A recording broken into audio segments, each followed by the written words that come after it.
Bonjour à toutes et à tous et bienvenue dans cette seconde partie de l'épisode consacré à Caligula. N'hésitez pas à aller écouter ou à réécouter la première partie qui est sortie le 31 mai dernier.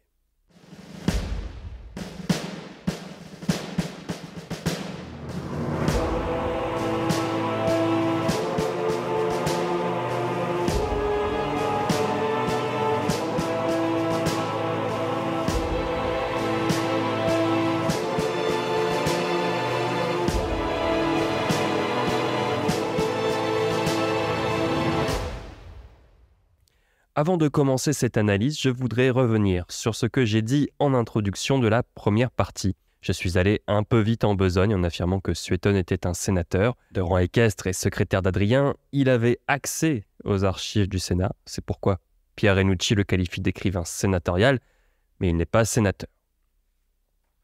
Ce détail a son importance car l'origine des sources oriente notre récit sur Caligula.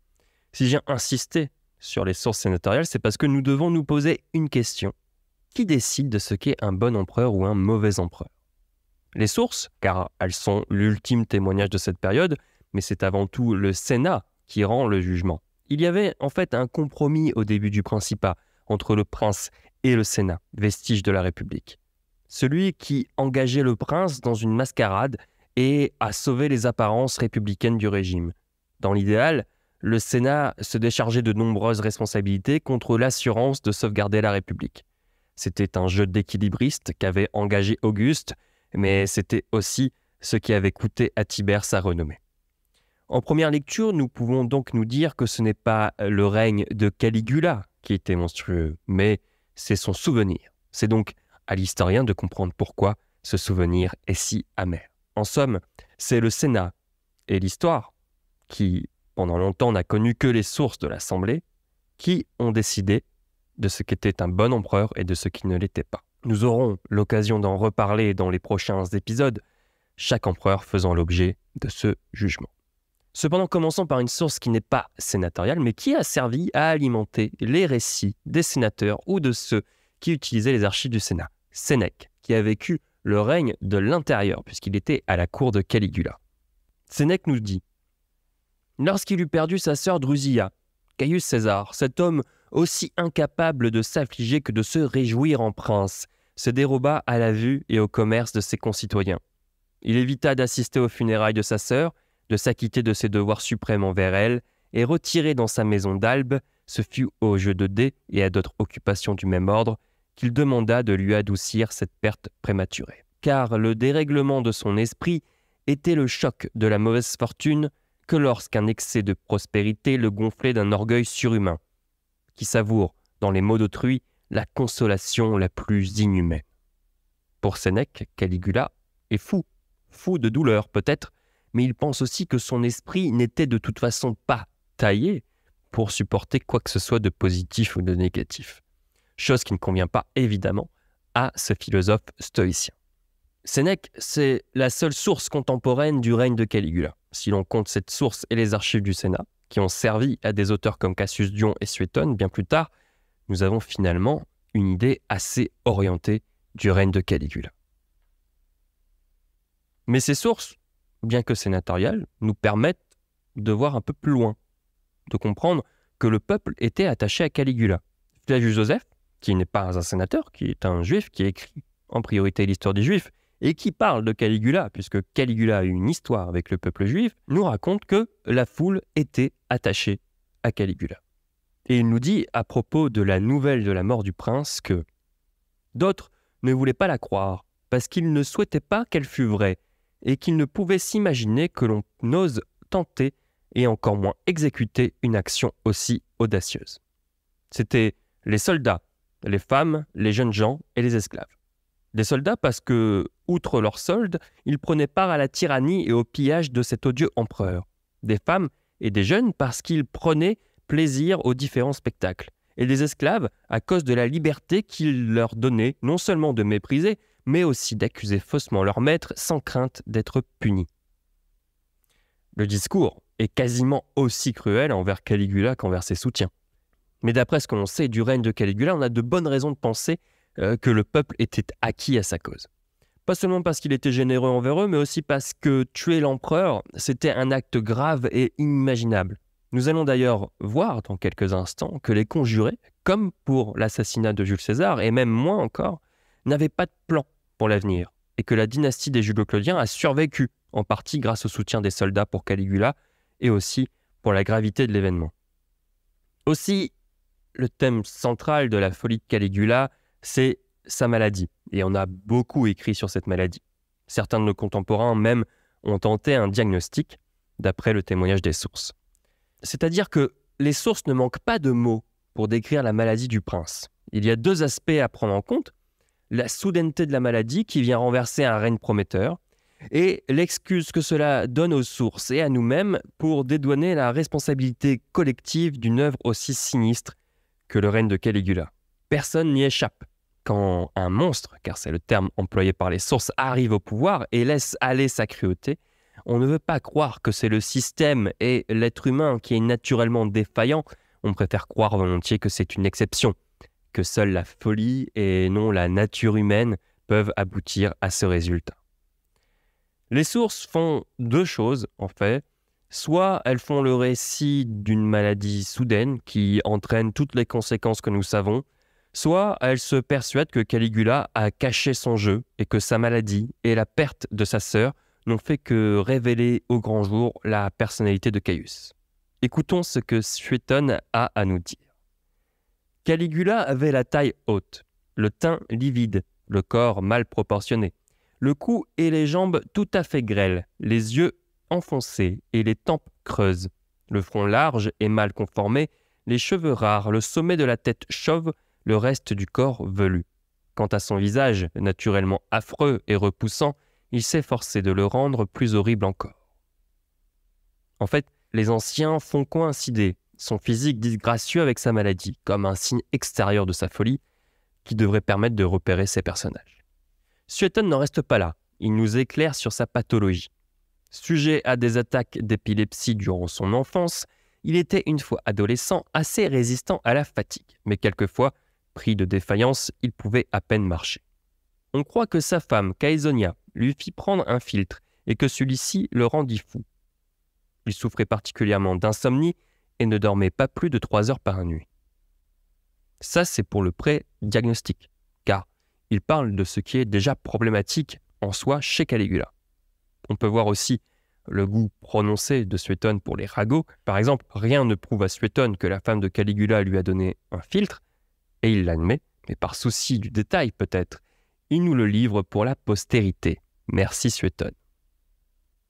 Les sources s'accordent pour dire que le règne de Caligula est parfait pendant 8 mois. Il gouverne en bonne intelligence, avec tous les corps de l'État, et n'oublie personne, pas même le Sénat. Il est très populaire, et comme je le disais dans le récit, son avènement est un soulagement après le règne de Tibère. C'est pourquoi sa maladie est racontée dans l'épopée littéraire de Caligula comme le pivot du règne qui change tout. Philon d'Alexandrie nous raconte que le 8e mois, une grave maladie saisit Caius, qui avait subitement changé en un genre de vie somptueux le régime frugal et par conséquent plus sain qu'il suivait du vivant de Tibère. Il s'abandonna sans mesure dans le vin et dans la gloutonnerie. Caligula, en devenant empereur, aurait commencé à avoir un train de vie exceptionnel qui aurait eu des conséquences sur sa santé.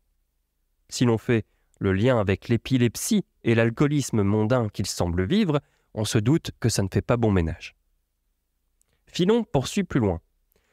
Celui que toutes les espérances avaient accueilli comme un sauveur et un protecteur qui devait répandre sur l'Europe et l'Asie des torrents de félicités nouvelles et leur prodiguer tous les biens publics et privés, se changea en tyran cruel ou plutôt montra ouvertement des penchants qu'il avait jusqu'alors couverts du voile de l'hypocrisie. Le voile de l'hypocrisie. Certaines sources pensent en effet que Caligula n'est pas devenu un monstre, mais qu'il dissimulait sa personnalité. On pense aux critiques des sources qui évoquaient que dès son plus jeune âge, il montrait un goût prononcé et malsain pour les exécutions. On peut aussi repenser au doute qui règne autour de la mort de Tibère, un acte libérateur pour les Romains qui ne serait que les prémices d'un règne tyrannique. En fait, comme je le raconte dans le récit sur Caligula, à son retour de maladie, il entreprend une purge de ses ennemis politiques et de certains membres de sa famille. Et les historiens analysent ce point de départ comme une réponse au complot, du moins au plan qui avait été prévu pour lui succéder, et ça n'aurait pas plu au prince. C'est à partir de ce moment-là, fin 37, début 38, que commence le règne tyrannique de Caligula.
Il y a divers diagnostics sur la maladie de Caligula. Je vous laisse en bibliographie des articles qui en parlent mieux que moi. On pense à de l'épilepsie, en effet, mais aussi de la psychopathie. Je vous laisse aller voir tout ça en bibliographie. Au-delà de ça, sans disculper Caligula et sans mettre totalement de côté la thèse de la maladie, qu'est-ce qui ressort de la personnalité du prince? C'est un dirigeant violent. Il méprise le Sénat et s'en écarte volontiers. Pour lui, en fait, être sénateur, ça ne suffit plus à inspirer du respect. Les exécutions sous Caligula s'illustrent également par cette violence. Les exemples sont nombreux dans toute la bibliographie, à un point où on ne sait plus trop où donner de la tête. Tout cela pourrait aussi se résumer à la conception du pouvoir que pouvait avoir Caligula. L'historien Jean-Noël Castorio nous explique qu'il semble en fait avoir voulu redonner du pouvoir au peuple romain, alors que ce pouvoir avait été confisqué par le Sénat et l'aristocratie. Sa conception du pouvoir est une sorte de monarchie populiste qui se passe d'intermédiaire.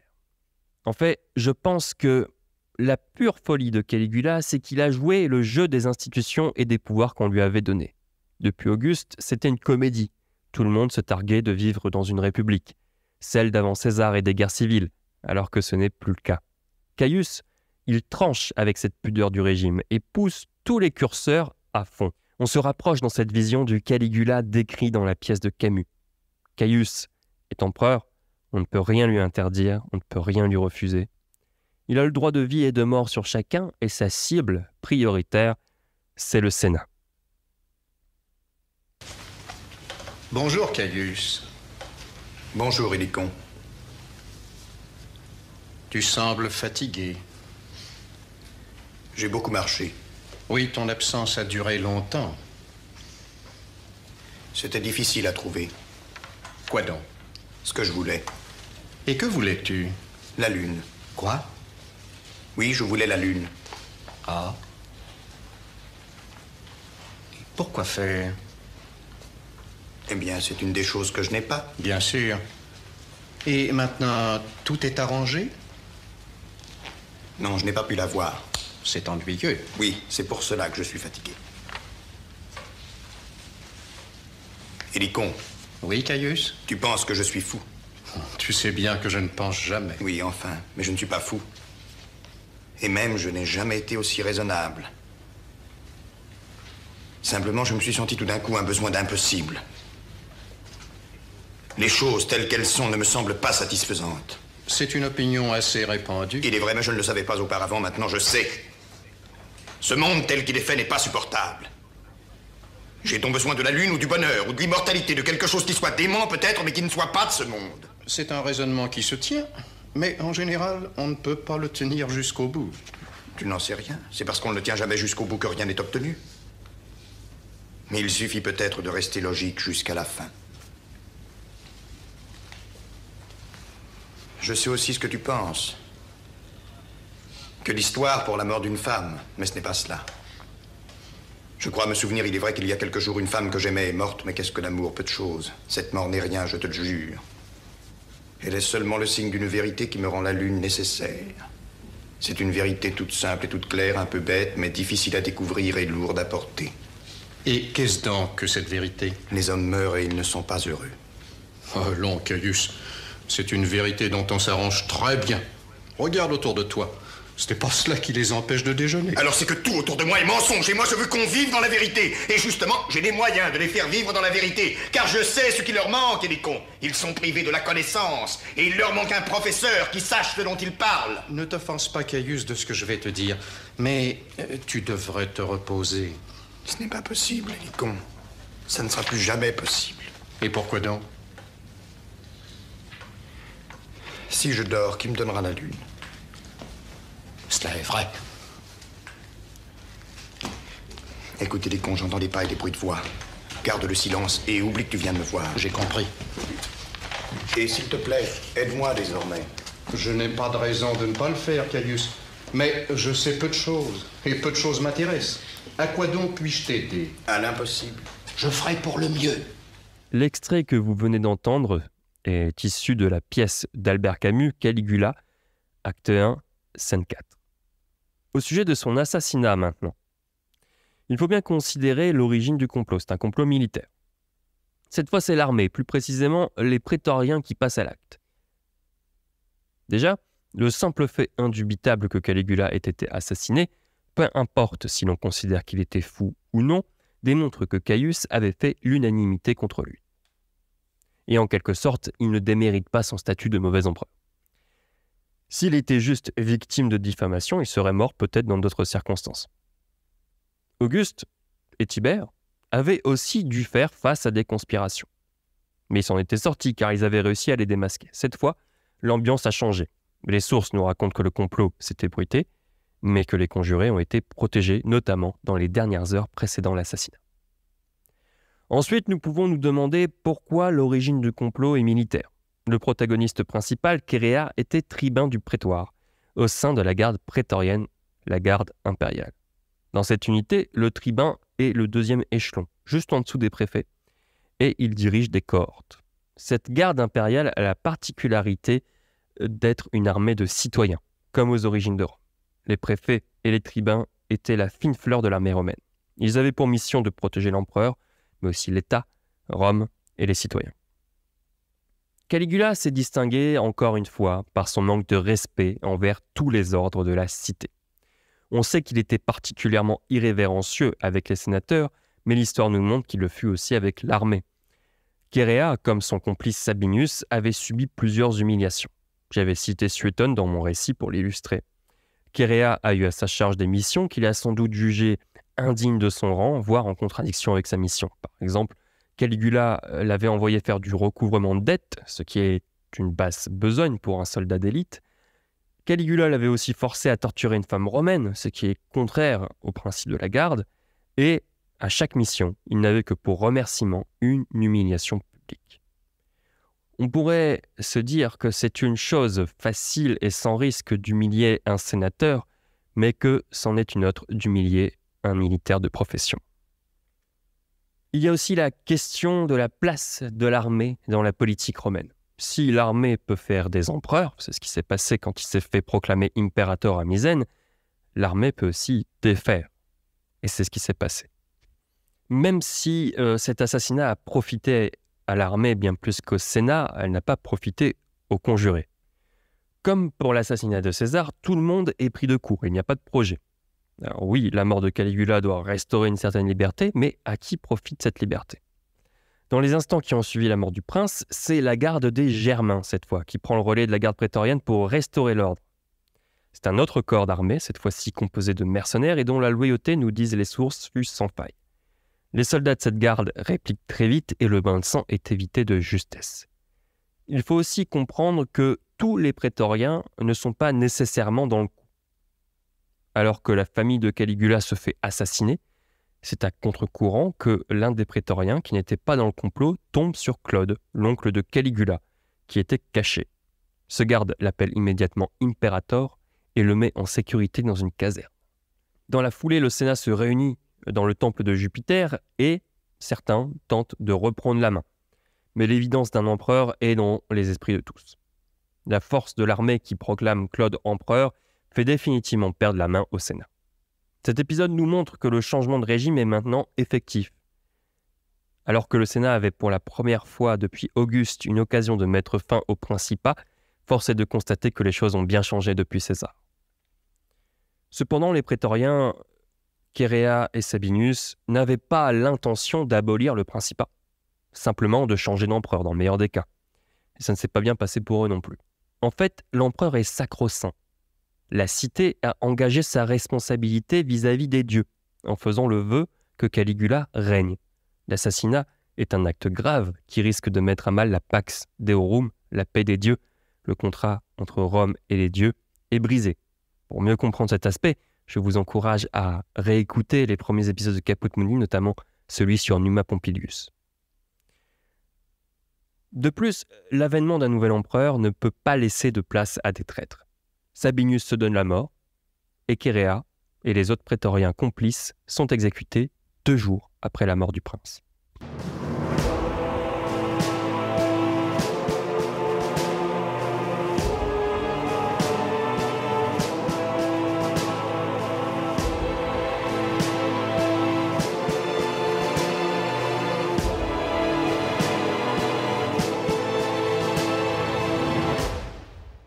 Voilà, c'est la fin de notre histoire avec Caligula. J'espère que ce double épisode vous aura plu.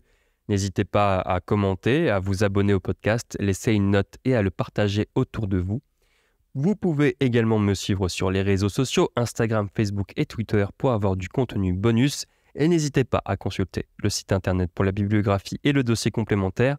Sinon, on se retrouve bientôt en podcast pour parler de l'empereur Claude. À très vite.